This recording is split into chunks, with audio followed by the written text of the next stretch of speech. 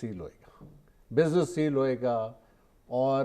اس کا میکسیمم جو لاء میں اس کی جو پنشمنٹ سزا ہے, پینلٹی ہے وہ اس کو دینی پڑے گی, اور میں بھی وہ آئندہ اس کو اس بزنس میں دوبارہ انٹر بھی نہیں ہو سکے گا. اچھا سردار صاحب, اچھا مجھے یہ بتائیں, آخری میں سوال آپ سے پوچھتا ہوں چونکہ ہمارے پاس ٹائم بہت مختصر رہ گیا. آپ امریکہ سے یہاں آئے, اب کیا خیال سمجھتے ہیں کہ آپ سیاست میں آزاد کشمیر میں آ کر, آپ چونکہ حلقہ نمبر 5 سے آپ کا تعلق ہے, تو آپ کیا آپ الیکشن لڑیں گے, لیٹر سے کہ آپ کو ٹکٹ مل جائے جماعت کی طرف سے, تو آپ کیا دیکھ رہے ہیں کہ یہاں کوئی ریفارم, کوئی بہتری, کوئی لوگوں کے لیے سہولت, کوئی انڈسٹری, کوئی اس قسم کی چیز انٹروڈیوس کر سکیں گے, یا کیا منشور ہے آپ کا, کیا خواہشات ہیں؟ سب سے پہلے جی میں تو پی ٹی آئی کے فورم پہ آیا ہوں, اور اگر پارٹی نے کبھی سوچا کہ مجھے موقع دے تو انشاءاللہ میں ریفارمز لانا چاہتا ہوں جو میں نے اوور دا ایئرز باہر سیکھا. اس میں یہ ہے جی لوکل باڈی الیکشن جو ہے جی, میں سمجھتا ہوں سب سے اہم ہے, بہت اہم ہے. ہمارے 92 میں لاسٹ لوکل باڈی الیکشن ہوا, اب ہمارے پاس کتنا عرصہ گزر گیا, 28 سال میں ہمارے پاس کوئی لوکل باڈی الیکشن نہیں ہے. تو یہ جو ایم ایل ایز کو یہ جو فنڈ دیا جاتا ہے, جو اس کو ویسے تو ایم ایل اے فنڈ کہنا چاہیے, میں تو اس کو برائبری فنڈ سمجھتا ہوں, جو وہ برائبری دے کے اور اپنے لوگوں کو ان کی عزت مجروح ہوتی ہے, ان کو یہ چیزیں اسکیمیں دیتے ہیں, تو کرپشن کا سسٹم جو ہے اس کو ریویمپ کرنا پڑے گا اور لوکل باڈی کو لانا پڑے گا. رائے صاحب, میں نے ناظرین آپ کو اور رائے صاحب کو ایک ویڈیو دکھانی ہے کہ ترکی کا جو صدر ہیں وہ ایک کانفرنس میں تشریف رکھتے ہیں اور وہیں فرانس کا صدر آ جاتا ہے, تو وہ اس سے ہاتھ ملائے بغیر اٹھ کر چلے جاتے ہیں, اور وہ پیچھے بھاگتا ہے, ہاتھ ملانے کی بڑی کوشش کرتا ہے, لیکن وہ مرد مجاہد جو ہے, مرد مومن جو ہے, وہ ہاتھ ملانے سے گریز کرتے ہوئے وہ میٹنگ چھوڑ کے چلا جاتا ہے. جی. فرانس کے وزیر اعظم کی آمد پر ترکی کے صدر طیب اردگان نے کانفرنس چھوڑ دی اور اس کی طرف دیکھا بھی نہیں. وہ ہاتھ ملانے کے لیے بڑا مگر طیب اردگان بنا دیکھے چل پڑے. گزشتہ مہینے میں فرانس میں سرکاری سطح پر سرور کونین حضرت محمد مصطفیٰ صلی اللہ علیہ وسلم کی شان میں گستاخانہ خاکے شائع کیے گئے تھے. اسی غم و غصہ کی وجہ سے ترکی کے صدر طیب اردگان نے فرانس کے وزیر اعظم کی آمد پر کانفرنس چھوڑ دی اور اس کی طرف دیکھا بھی نہیں. طیب اردگان اس سٹیج پہ پہنچنے کے لیے اس نے اپنے ملک کو پہلے اوپر اٹھایا, قوم کو اوپر اٹھایا, اس کو بھیک مانگنے سے تسلیم کرایا پوری دنیا سے. قوم اس نے دنیا میں تسلیم. آپ کو یاد ہوگا کہ طیب اردگان سے پہلے آپ کو وہاں ترکی میں روز ہر سال بعد ڈیبیٹ ہوتا تھا کہ ہم یورپی یونین میں شامل ہوں. تو جب طیب اس نے کہا نہیں ہم نہیں شامل ہوگی, اب یورپ ہماری مثال دے گا, تو اس نے ثابت کیا اپنے عمل سے, اپنے کردار سے, اپنی گڈ گورننس سے. آج ترکی دنیا کے لیے ترقی, ترکی کی ترقی دنیا کے لیے ماڈل ہے, یورپ بھی اس لیے ہے. تو وہ آج اس لیے شعر ہے کہ اس کا ملک خوشحال ہے, اس کی عوام خوشحال ہے, اور وہ لوگ کر رہے ہیں. اب کیا یہ لوگ ہمارے کریں گے؟ میں آپ کو مثال دوں, ابھی آج جو ہمارا لاہور میں ایک اجتماع ہو رہا ہے اپوزیشن جماعتوں کا, ابھی دیکھو نواز شریف کی والدہ کا لندن میں جنازہ ہوا, تو انہوں نے کہا 50 اوپر بندے نہیں لگائیں گے. تو یہی نواز شریف صاحب 3 بار وزیر اعظم رہتے, 51 بندہ رکھنے کی اس کو ضرورت نہیں ہوئی, کیونکہ قانون ہے, پکڑ کے تھانے لے جائیں گے. وہی نواز شریف کے والدہ صاحب لاہور رہے تھے, جنازے میں کتنے ہزار بندے تھے. کسی نے پوچھا کہ آپ یہ قانون پہ عمل درآمد کیوں نہیں کرو؟ اس قانون میں ایک چند گھنٹے پہلے آپ نے عمل کیا, وہ انگریزوں کا قانون تھا, مسلمان. آپ اپنے مسلمان بھی کہلاتے ہو, اپنے آپ کو پتہ نہیں کیا دعوے دار ہو, اٹھ کے پٹھے کام کرتے ہو. شاہ صاحب جیسے عرفان صاحب نے کہا کہ سب سے اہم ایشو ہے قانون پہ عمل داری. اگر آپ اپنے ملک میں قانون پہ عمل داری نہیں کریں گے, قانون سب کے لیے برابر. عمران خان کیوں کہتا ہے بھائی قانون سب کے لیے برابر نہیں ہوگا؟ نواز شریف صاحب کے لیے الگ قانون ہوگا, زرداری صاحب کے لیے الگ ہوگا, فاروق قدر کے لیے الگ ہوگا, عام شہری کے لیے الگ ہوگا, تو ظاہر ہے پھر وہاں سے مشکل پیش آئے گی. تو یہ جب تک شاہ صاحب کے ہم ہیں ایک رول ماڈل ہے طیب اردگان کی حکومت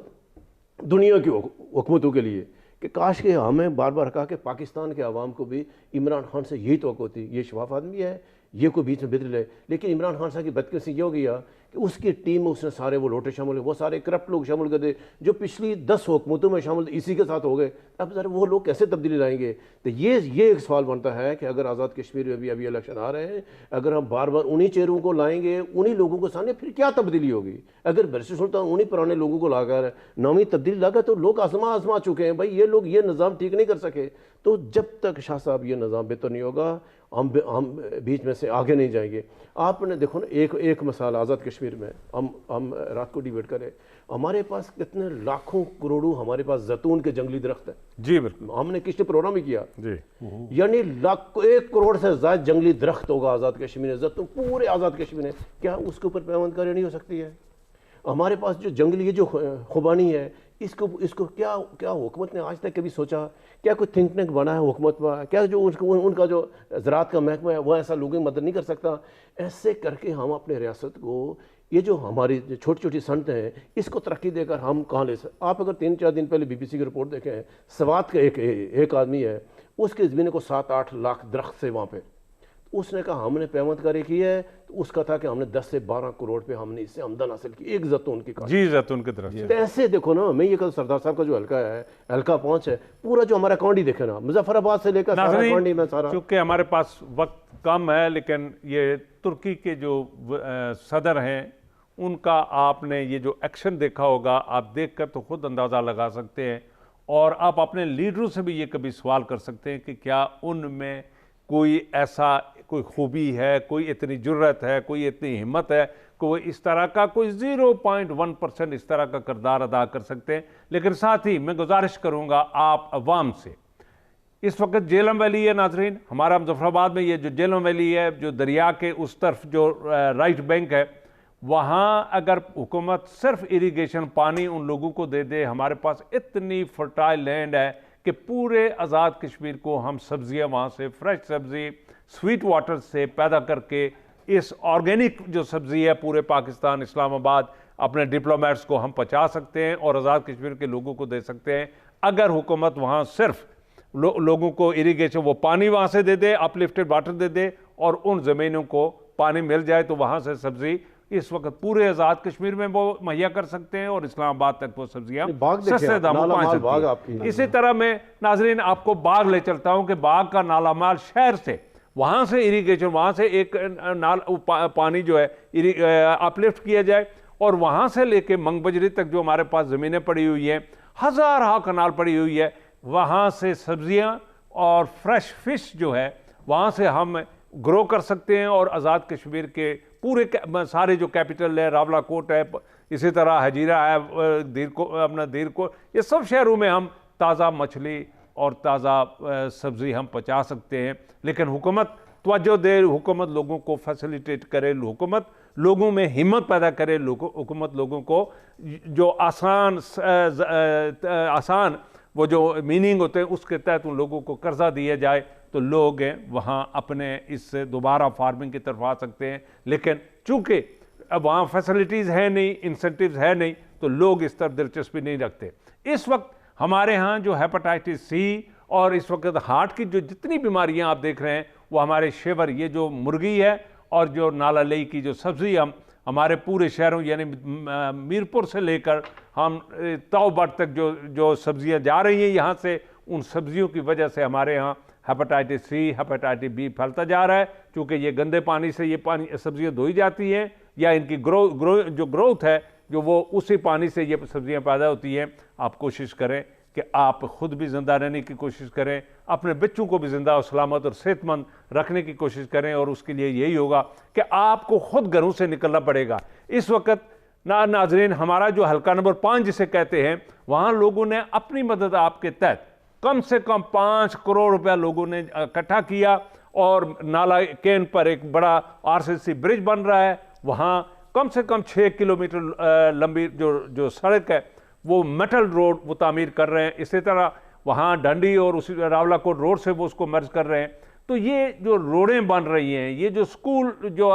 راستے بن رہے ہیں، یا جو اسکولوں کی مینٹیننس ہوئی ہے, پانی جو سپلائی کیا جا رہا ہے, یہ لوگ اپنی مدد آپ کے تحت کر رہے ہیں. آپ یہ سارے کام خود کر سکتے ہیں. آپ گھروں سے نکلیں گے, سیاست چھوڑیں گے, سیاسی لوگوں کے جھنڈے اٹھانا چھوڑیں گے, سیاسی لوگوں کے ساتھ زندہ باد اور مرد آباد کے نعرے لگانا چھوڑیں گے, تو یقیناً آپ خود بھی سلامت رہیں گے, صحت مند رہیں گے, اور اپنی اولاد کو بھی صحت مند رکھیں گے. آج ہم اسی پہ ختم کرتے ہیں. آئندہ ہفتے پھر انشاءاللہ آپ کے سامنے پیش ہوں گے. اس وقت تک کے لیے خدا حافظ.